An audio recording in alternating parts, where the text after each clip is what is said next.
अपने कपड़े में, मतलब चड्ढी मिलेगी या वो भी नहीं मिलेगा, कपड़े फाड़ कर जूते जूते मार के इनको भेजेंगे।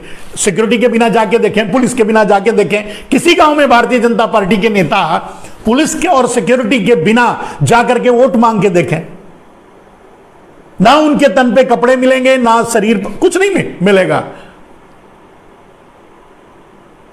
जूतों की माला पहनकर बिना कपड़ों के उस गांव से, हर गांव से बाहर आएंगे। लेकिन फिर भी संभावना है चुनाव जीतने की, और जीत भी सकते हैं। इसको मत समझिए, क्योंकि ईवीएम उनके हाथ में है, और ईवीएम में घपला करने के सारा जो खेल है ना, वो यूपी को ही टारगेट रख करके 7 चरणों में वोट इसीलिए तो पड़ रहा है। कितने दिन तक आप अपने मतलब अपने क्षेत्र के वोट को बैठ करके वहां प्रशासन के साथ बैठ करके अगोरोगे, मतलब देखभाल करोगे।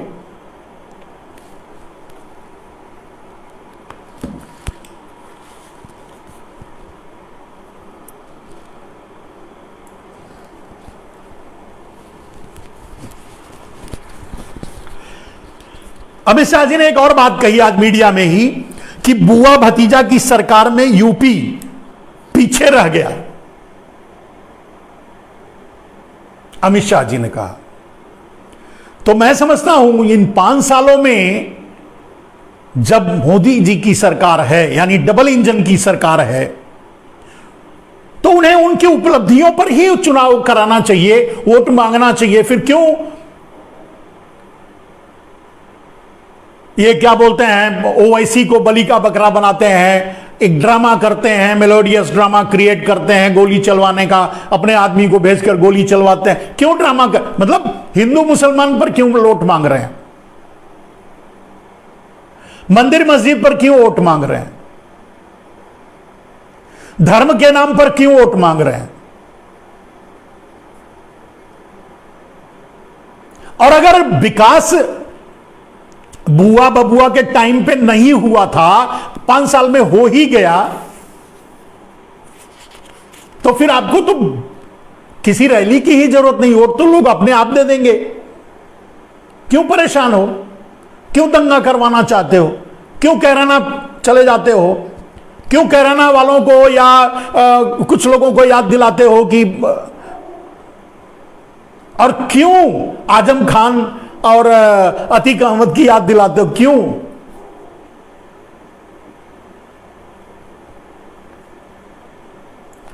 खैर, ये तो आपका जवाब हुआ। राहुल गांधी ने किसी मीडिया में कहा है कि मोदी पीएम नहीं राजा है।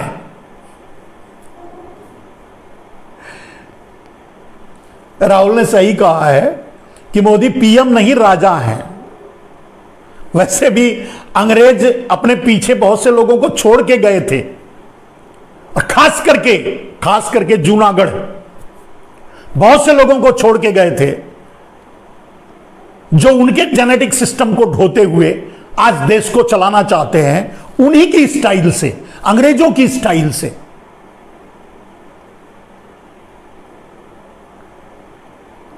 और राहुल गांधी जी, बड़े प्यार से मैं एक बात कहना चाहता हूं, आपके बारे में कहा जाता है राहुल जी कि आप मतलब इटालियन मां की औलाद हो, और भारतीय पिता और इटालियन मां के पुत्र हो, औलाद हो। लेकिन आप में मुझे भारतीयता ज्यादा झलकती है, अपेक्षाकृत नरेंद्र मोदी के। नरेंद्र मोदी से 100 गुना भारतीयता आपके अंदर है, और वो धीरे धीरे अब लोगों को समझ में आ रहा है, वो धीरे धीरे ये समझ में आ रहा है कि आपके अंदर भारतीयता है। और मैं समझता हूं कि धीरे धीरे ये देश ये मानने लगेगा, समझने लगेगा कि उसके पास कोई और विकल्प नहीं है कांग्रेस के अलावा।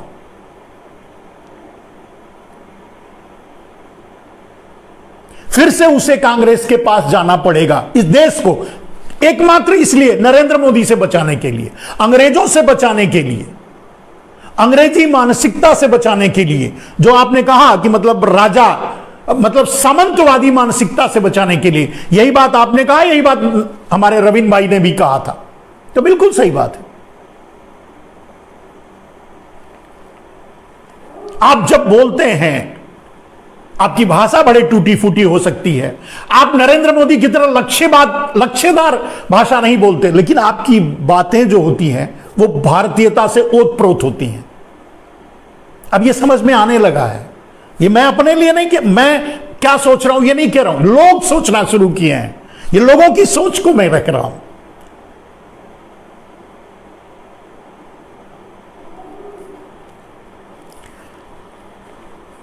नेक्स्ट, अंबानी के पास मीडिया में एक किसी ने पोस्ट डाला, मीडिया में ही, चैनल में, अंबानी के पास सबसे महंगी कार है, दुनिया की सबसे महंगी कार है, और जिसका नंबर प्लेट 12 लाख का है।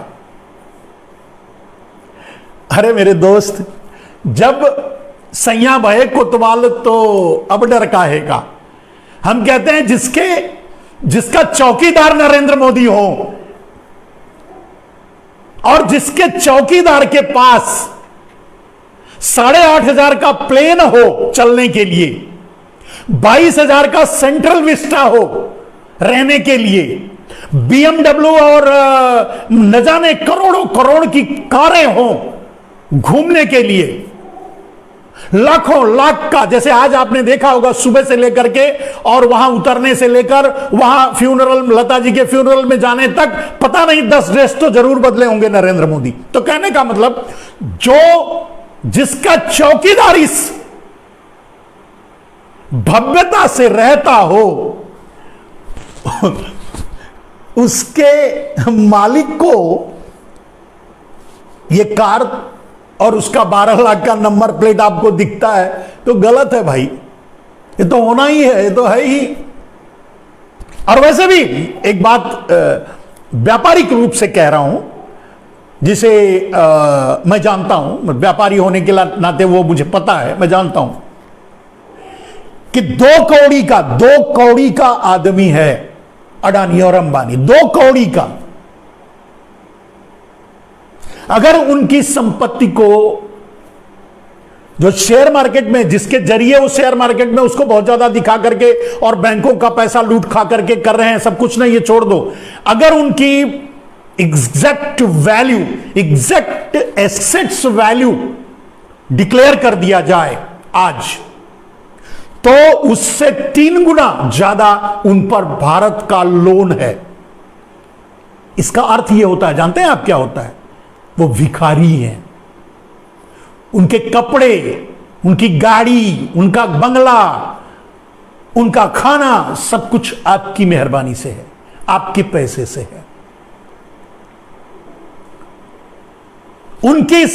उनकी 7 पुश्तें अगर कोशिश कर लें तब भी भारत का कर्ज नहीं चुका पाएंगी। बैंकों की बात कर रहा हूं, बैंकों का। और ना, ईश्वर ना करे ऐसा हो कि अडानी भी अगर और अंबानी दोनों छोड़कर भाग जाते हैं ना, तो इनकी संपत्ति जो यहां बेचकर भारत सरकार को मिलेगी ना, ये जो लूट कर पैसे भाग जाएंगे उसका 1/3 ही मिलेगा। नहीं मालूम ना, तो आप पता कर लीजिए मेहुल चौकसी से कितना वसूला, कितना मिला, ललित मोदी से कितना मिला, वो कितना छोड़कर गए थे, वो कितना वसूल कर पाए। 1/3 भी नहीं, 10% भी नहीं मिलता, क्योंकि इनके पास जैसे नरेंद्र मोदी वर्चुअल रैली करते हैं, वैसे ही इनके पास वर्चुअल संपत्ति होती है। स्टैक नहीं होता, मतलब क्या बोलते हैं, अचल संपत्ति नहीं होती। और अचल संपत्ति की जो इनके पास कीमत होती है, सिर्फ ये शेयर मार्केट में ही किंग होते हैं, और उसी के आधार पर इनकी पूंजी नापी जाती है, और उसी के आधार पर इनको बैंकों को लूटने का अवसर मिलता है। उनकी अचल संपत्ति अगर मैप कर दी जाए, तो जो वो खाकर बैठे हैं बैंकों का, उसका 1/3 भी नहीं होगा। यानी जैसे नरेंद्र मोदी अरबों रुपए का के बंगले में चल रहे हैं, अरबों रुपए के हवाई जहाज में चल रहे हैं, सेंट्रल विस्टा बनवा रहे हैं रहने के लिए, ऐसे ही अडानी अंबानी भी हैं।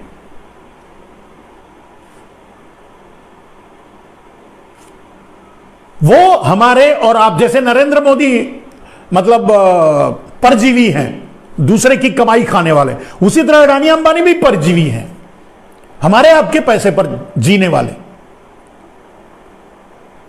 इस बात को, वो बात, ये मेरी बात आप अच्छी तरह समझ जाएंगे जब आप स्टैटिक्स को समझेंगे, जो इकोनॉमिक्स के स्टैटिक्स को समझेंगे कि कैसे एक पूंजीपति 10 रुपए के सामान को 10,000 का शेयर मार्केट में उठा देता है और फिर उसी के जरिए बाजार से पैसा लूट लेता है, और लूट करके ये, चलिए उस पर कभी और बात करेंगे मेरे दोस्त। और एक मीडिया में प्रकाश जावड़ेकर, मुख्तार अब्बास नकवी और मैं जाने कितने चेहरे मैंने आज देखे मेरे दोस्त, लता जी को श्रद्धांजलि देते हुए, जिन्हें देखकर मुझे आश्चर्य हुआ, जो कभी देश के लिए सिलेंडर लेकर और सिलेंडर लेकर, माला पहनकर, प्याज की माला पहनकर, इसकी माला पहनकर, उसकी मतलब बैलगाड़ी से चल के जो देश के लिए लड़ते थे, देश की समस्याओं के लिए लड़ते थे, वो इन 7 सालों में कहीं दिखाई नहीं दिए। और सच पूछूं, सचमुच, जैसे मैंने 1-2 नाम लिया, ऐसे आज सैकड़ों हजारों लोगों को आप ट्वीट मैंने पढ़ा या मैंने देखा मीडिया में, इन्होंने कहा, मुझे आश्चर्य हुआ कि जिंदा भी हैं। जैसे मैंने 2 नाम लिया कि मुख्तार अब्बास नकवी और प्रकाश जावड़ेकर का नाम सुनकर मुझे आश्चर्य हुआ, अरे ये जिंदा हैं, अरे यार ये तो देश के लिए, महंगाई के लिए, गरीबी के लिए, बेरोजगारी के लिए बड़ी लड़ाई लड़ते थे बेचारे 2014 से पहले। और जब प्लेटफॉर्म से गायब हो गए तो मुझे समझा कि मर गए होंगे, कौन याद करता है। लेकिन जब आज लता जी के लिए ट्वीट कर रहे थे या संवेदनाएं भेज रहे, तब मैं समझा रहे नहीं ये तो जिंदा है यार।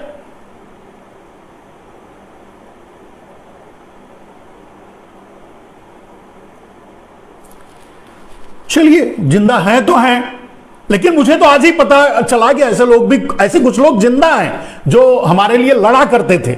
मैं यही समझ रहा था कि वो नहीं है अब इस दुनिया में, वो खत्म हो गए होंगे, मर खप गए होंगे, या अब इस दुनिया में नहीं, मैं यही सोच रहा था। मुख्तार अब्बास नकवी और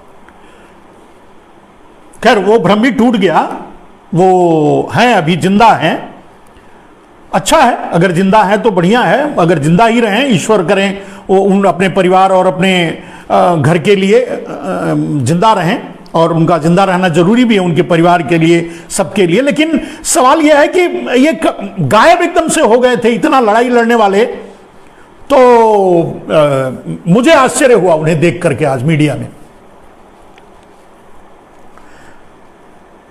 रवीन वर्मा जी ने फिर एक लिखा है, हमने प्रबंधन सौंपा, ये व्यापार करने लगा, और वो भी पूरे देश को कुछ चंद व्यापारियों के कदमों में डाल दिया, उनके रहमो करम पर गरीबों को डाल दिया। बिल्कुल सही कह रहे हैं रवीन वर्मा जी। नरेंद्र मोदी और ऐसे कह सकते हैं कि 2 गुजराती खरीद रहा है और 2 गुजराती बेच रहा है, इसमें कहने में कोई संकोच नहीं करना चाहिए, क्योंकि नरेंद्र मोदी खुद ही कहते हैं, मैं गुजराती शब्द का इस्तेमाल इसलिए करता हूं क्योंकि ये इस्तेमाल नरेंद्र मोदी ने कहा था, नरेंद्र मोदी ने किया था कि मैं गुजराती हूं, व्यापार मेरे खून में। तो जब नरेंद्र मोदी गुजराती शब्द का प्रयोग कर रहे हैं, हम भी कर सकते हैं उन पर बात करने के लिए।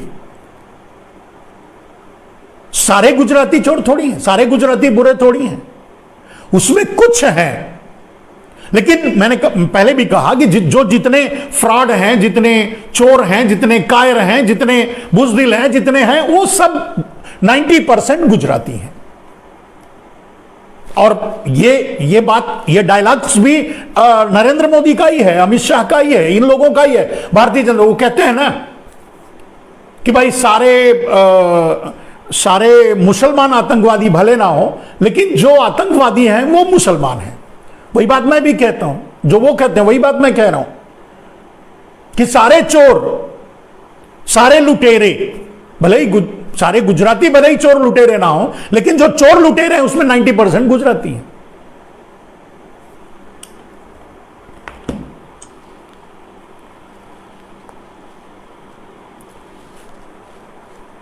रविंद्र वर्मा जी फिर एक सवाल उठाया है कि जो इनके दुकान में होगा वही बेचेगा। जब दुकान में हिंदू मुसलमान ही है तो रोजगार और विकास कहां बचेगा? बिल्कुल सही बात कह रहे हैं।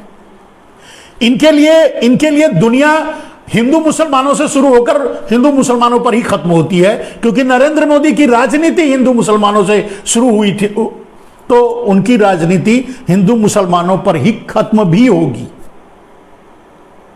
देश को देखना पड़ेगा।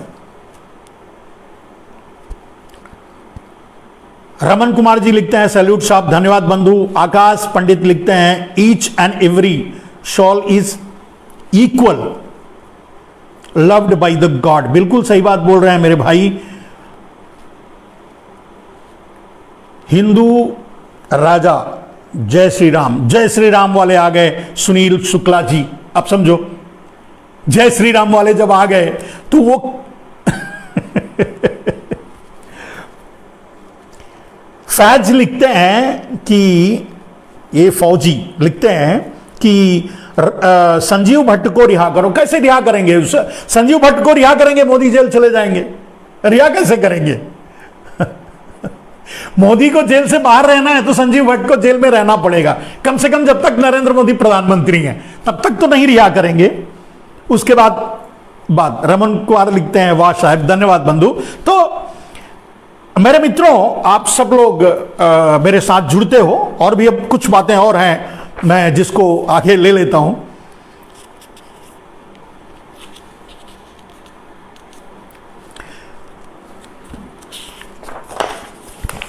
बीजेपी आज के मीडिया में था, बीजेपी महिला नेताओं ने लगाए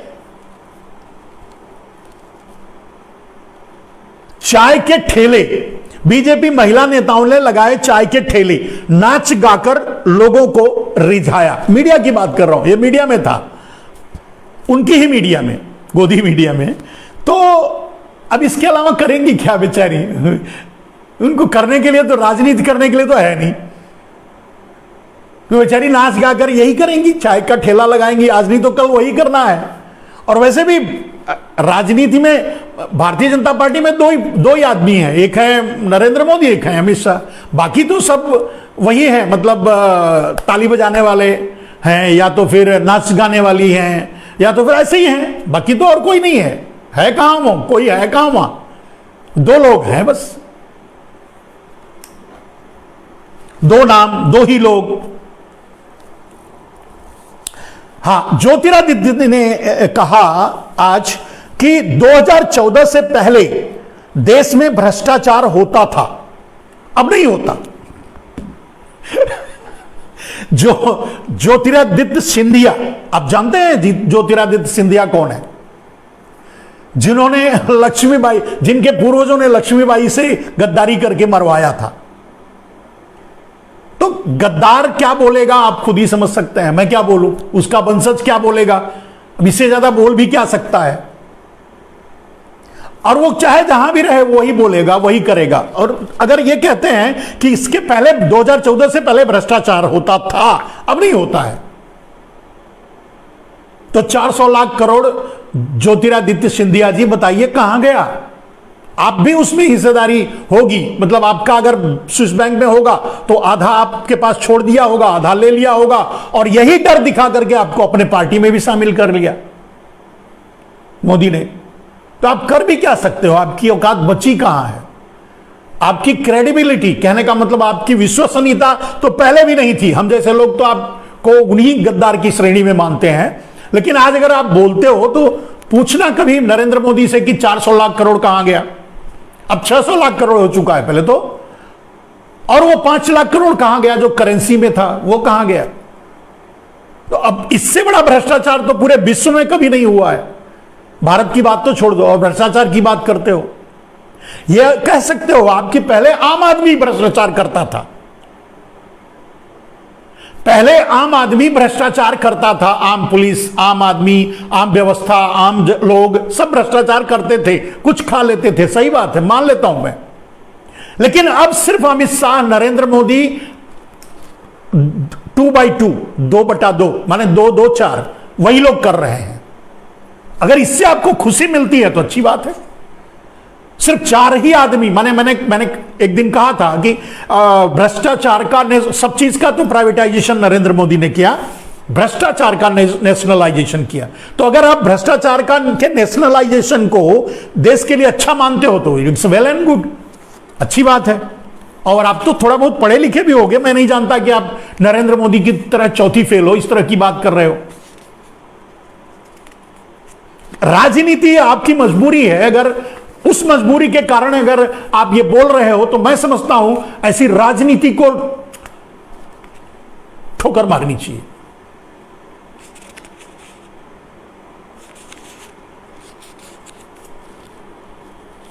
आगे एक मीडिया में दिनेश शर्मा ने कहा है, दिनेश शर्मा उप मुख्यमंत्री हुआ करते थे,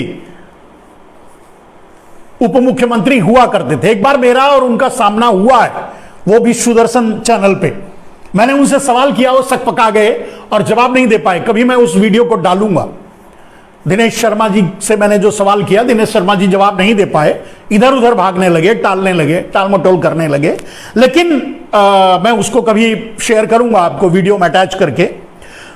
कभी ये मुख्यमंत्री हुआ करते थे, उप मुख्यमंत्री हुआ करते थे बीजेपी में। तो इन्होंने लिखा है कि बीजेपी घोषणा नहीं करती, संकल्प लेती है। लेकिन मैंने तो सुना है दिनेश शर्मा जी, मैंने तब भी बड़ा तीखा सवाल किया था जिसका आप जवाब नहीं दे पाए थे, आज भी सवाल कर रहा हूं कि मैंने तो सुना है बीजेपी अपने घोषणा पत्र को जुमला मानती है। अगर आपको याद होगा तो अमित शाह ऑनलाइन, मतलब मीडिया में यह स्वीकार कर चुके हैं भाई वो तो जुमला था। तो आपकी घोषणाएं, चलो कोई घोषणा करता हो तो ठीक है, आपके संकल्प, आपका संकल्प जुमला होता है, ऐसा अब तक साबित हुआ है। आपकी तो मैं नहीं जानता दिनेश जी, आपकी इज्जत करता हूं, आपसे मुलाकात हुई है, आप बातचीत हुई है, अच्छे आदमी हैं आप। लेकिन एक बात समझिए, राजनीति की मजबूरी, अगर आप ये समझते हैं दिनेश शर्मा जी की आगे चल करके आपको उप मुख्यमंत्री बनाया जाएगा, कोई मंत्रालय दिया जाएगा, तो ऐसा कुछ भी नहीं होने वाला है। अगर ये चोरी डकैती करके जीत भी गए ना तो कम से कम आप तीनों का तो पत्ता कटना ही है। ना तो केशव जी को स्टूल मिलेगा, ना तो योगी जी को जो है मुख्यमंत्री की गद्दी, उनको अपना मट्ठी चलाना है, और ना ही आपको फिर से उप मुख्यमंत्री का पद। उनको तो स्टूल भी नहीं मिलेगा, आपको भी नहीं मिलेगा। कहने का आप तीनों का पत्ता तो कटा, पहले से ही कटा है। आप चाहे तो डिक्लेयर करके देख लो, चाहे तो 10 तारीख के बाद देख लेना।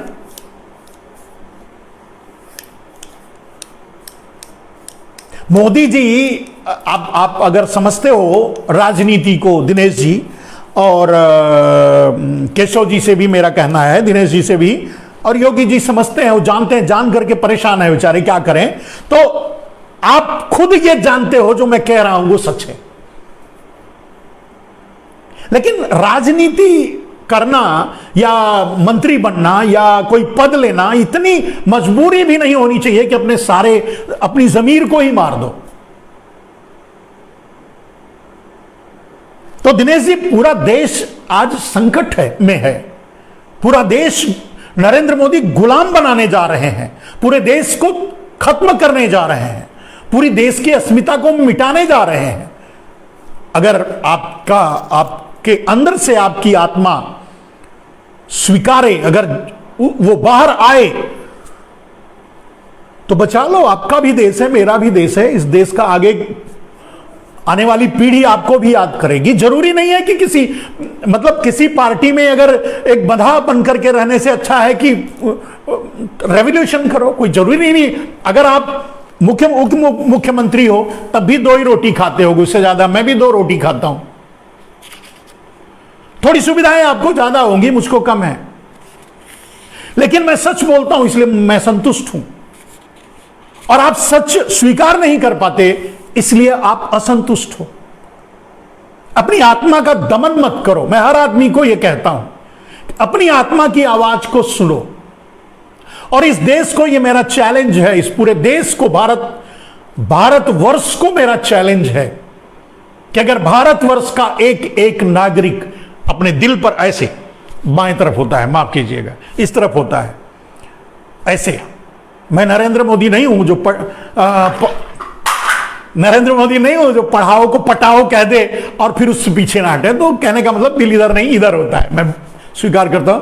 तो दिल पर हाथ रख करके पूरे देश के नागरिकों को मैं चैलेंज करता हूं, दिल पर हाथ रख करके आप एक बार सोच के देखिए, क्या नरेंद्र मोदी देश के लिए सही हैं? और अगर गलत लगे तो अपने दिल की आवाज सुनिए। मैं जानता हूं कोई किसी भी दिल से ही आवाज नहीं निकलेगी कि नरेंद्र मोदी सही है। हर दिल यह कहेगा कि नरेंद्र मोदी देश के देशद्रोही हैं। आप अपने दिल की आवाज ना सुनो, वो बात अलग है, वो आपकी मर्जी। तो दिनेश शर्मा जी का जवाब। अमित शाह जी ने एक चीज और लिखा, इस चीज से मैं अपने इस लाइव का समापन करूंगा अमित शाह जी के बात से ही। तो अमित शाह जी ने लिखा, अच्छा, अमित शाह जी के लिए मीडिया ने लिखा है कि अमित शाह जी ने संकल्प पत्र जारी करेंगे। अमित शाह जी संकल्प पत्र जारी करेंगे, पता नहीं यूपी के लिए, पंजाब के लिए, कहां के लिए संकल्प पत्र जारी करेंगे। ऐसा था मेरे ख्याल से, नहीं किया, कल करेंगे या परसों करेंगे। लेकिन अब अमित शाह जी संकल्प पत्र की क्या जरूरत है? देश विकल्प ढूंढ रहा है और आप संकल्प पत्र दे रहे हो। और वैसे भी आपके संकल्प पत्र को लोग जुमला मानते हैं, क्योंकि अब तक तो यही साबित हुआ है। मैंने पहले दिनेश जी की बात पे यह बात कह चुका हूं। तो जब आप फिर संकल्प ही क्यों करते हो? देखिए, अगर बाद में आपको यही कहना है कि भाई वो तो जुमला था, तो फिर क्यों ये जारी करते हो? जब आपको देश बेचना ही है, जब आपको नौकरी नहीं देनी है, जब आपको तो जो करो वही करो, फिर बोलते क्यों हो? कुछ और बोलोगे, हम जैसे लोग उसको उस पर उंगली उठाएंगे, कहेंगे, पूछेंगे, क्या फायदा? बोलो ही मत। वैसे भी ये देश कैसा कैसा रहा है।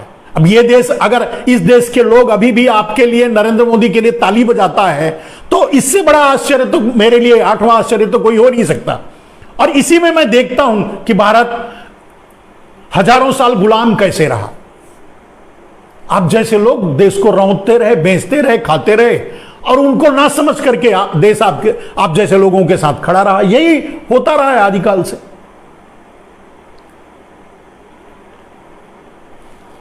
तो जब तक भारत में अंधभक्त हैं, मूर्ख उनको कह दीजिए, कालिदास को चुनने वाला कालिदास ही होगा ना। तो जब तक अंधभक्त हैं, तब तक आप चिंता मत करो, आप राज करोगे। आपको संकल्प पत्र जारी करने की क्या जरूरत है अमित भाई? और वैसे भी नरेंद्र मोदी ने कह दिया कि ये अमृत काल है, वह अमृत काल में संकल्प पत्र की क्या जरूरत है? अमृत काल में तो आप जो बोलो वही सही। कहते हैं ना, मतलब एक फिल्म का डायलॉग, मेरा वचन ही है मेरा शासन। तो अब आपका वचन ही शासन है, आप संकल्प पत्र क्यों देते हो? बाद में उसे आपको मजबूरन किसी लाइव टीवी में बैठ कर के स्वीकार करना पड़ेगा कि भाई वो तो जुमला था। इससे अच्छा है बोलो ही मत। तो चलिए दोस्तों, मैं वैसे भी काफी बातूनी आदमी हूं। 1.5 घंटा, मतलब 15 मिनट में लेट हुआ तो 15 मिनट और भी ज्यादा आपका खा गया। तो 11:30 बज चुके हैं, लेकिन मुझे खुशी होती है कि उसके बाद भी आप मुझे सुनते हो, बहुत खुशी होती है। और बस आपसे यही प्रार्थना है कि जो सुनो, अगर आपको अच्छा लगे तो दूसरों तक पासवर्ड कर दिया करो, पास ऑन कर दिया करो, दूसरे भी सुने। मुझे टीआरपी नहीं चाहिए, मैं नेता नहीं हूं, ना नेता बनना है। मैंने तो बहुत पहले रामदेव के साथ एक रामदेव वही दलाल काने भाई, उन्हीं की बात कर रहा हूं। तो उनके साथ एक मंच पर सब लोग बैठकर ये शपथ लिए थे कि हम कभी भी राजनीति में नहीं जाएंगे। अब मैं तो उसे मान लिया, वैसे रामदेव तो आज भी राजनीति कर रहे हैं, तो मैंने तो मान लिया मैं कभी राजनीति में नहीं जाऊंगा, ना ही राजनीति से मेरा कोई लेना देना रहेगा। लेकिन